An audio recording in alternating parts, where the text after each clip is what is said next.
अब अगर राजा बलि की बात करें तो इनके बारे में तो हम सब जानते ही हैं। राजा बलि, जिन्हें महाबली के नाम से भी जाना जाता है, भारतीय पौराणिक कथाओं में या यूं कहें कि इंडियन माइथोलॉजी में एक महान राजा के रूप में भी जाने जाते थे। उन्हें भक्ति का प्रतीक माना जाता है। उनकी कहानी सदियों से बताई और दोहराई जाती रही है, जो लोगों को दया और करुणा के साथ अपना जीवन जीने के लिए प्रेरित करती है। इनकी कहानी उनके दादा प्रहलाद से शुरू हुई थी, जो भगवान विष्णु के भक्त थे। भक्त प्रहलाद के बेटे का नाम विरोचन था।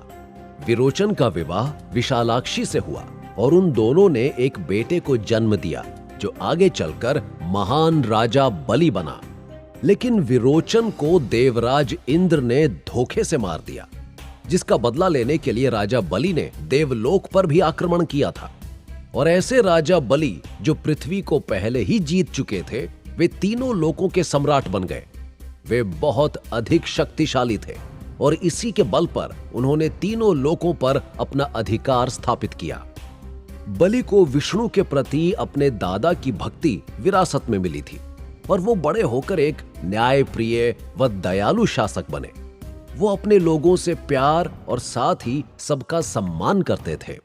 एक बार विष्णु ने स्वयं बलि की भक्ति की परीक्षा ली और वो वामन मतलब एक बौने ब्राह्मण के रूप में उनके सामने प्रकट हुए।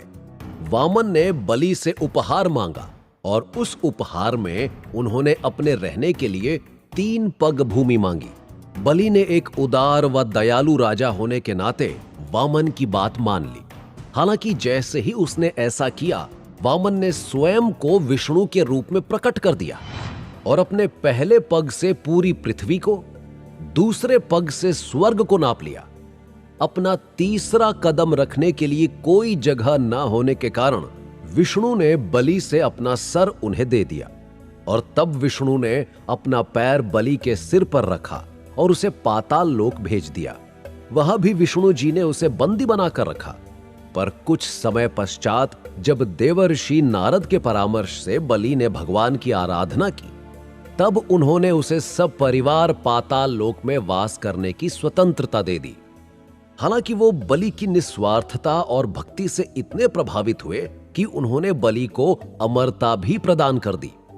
बलि ने उनसे उपहार के रूप में यह भी मांगा कि वो वर्ष में एक बार धरती पर आकर अपने लोगों से मिल पाएं, जिस पर विष्णु जी ने उसे अनुमति दे दी। जब उन्हें इमॉर्टल्स में गिना जाता है तो यह सवाल भी बनता है कि अब वो कहां हो सकते हैं। हिंदू पौराणिक कथाओं के अनुसार राजा बलि को भगवान विष्णु ने अमरता प्रदान की थी और अपने लोगों द्वारा पूजा करने के लिए वर्ष में एक बार पृथ्वी पर लौटने की अनुमति दी थी। ओणम के नाम से जाना जाने वाला यह त्योहार आज भी भारत के कई हिस्सों में मनाया जाता है। ओणम के दौरान लोग बलि की वापसी का स्वागत करने के लिए अपने घरों को फूलों से सजाते हैं और दीपक जलाते हैं। वे लोग बड़ी बड़ी दावतें तैयार करते हैं और पारंपरिक नृत्य भी करते हैं और निस्वार्थता और भक्ति की भावना का जश्न मनाते हैं, जिसे बलि ने स्वयं मूर्त रूप दिया।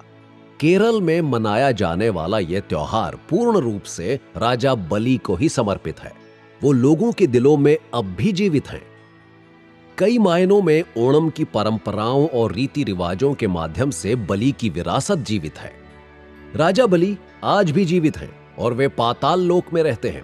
जैसा कि आप सब ने सुना कि बलि को भगवान विष्णु ने पाताल लोक में भेज दिया था, तो वो तब से वहीं रहते हैं। पर कई आध्यात्मिक दृष्टि से देखने वाले लोगों का मानना यह भी है कि बलि न्यायप्रिय के साथ साथ घमंडी राजा भी था, जिसका पतन उसके घमंड के कारण ही हुआ और इसी कारण उसे हमेशा के लिए पृथ्वी छोड़कर पाताल लोक में वास करना पड़ा। पौराणिक मान्यताओं की माने तो यह भी कहा जाता है कि राजा बलि कल्कि अवतार के दौरान सबके सामने आएंगे और कल्कि को कलिराज से लड़ने के लिए डिवाइन अस्त्र शस्त्रों का ज्ञान देंगे। पुराणों में इन्हें लेकर एक मिथ भी है, जिसके अनुसार यह कहा जाता है कि राजा बलि चिरंजीवी नहीं है। कुछ एंशिएंट स्क्रिप्ट्स में राजा बलि के बजाय ऋषि मार्कंडेय का नाम सप्त चिरंजीवी की लिस्ट में शामिल किया जाता है।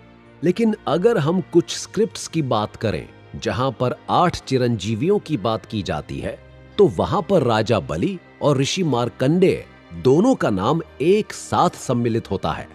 अब हम चलेंगे अपने नेक्स्ट एपिसोड में और जानेंगे कृपाचार्य के बारे में।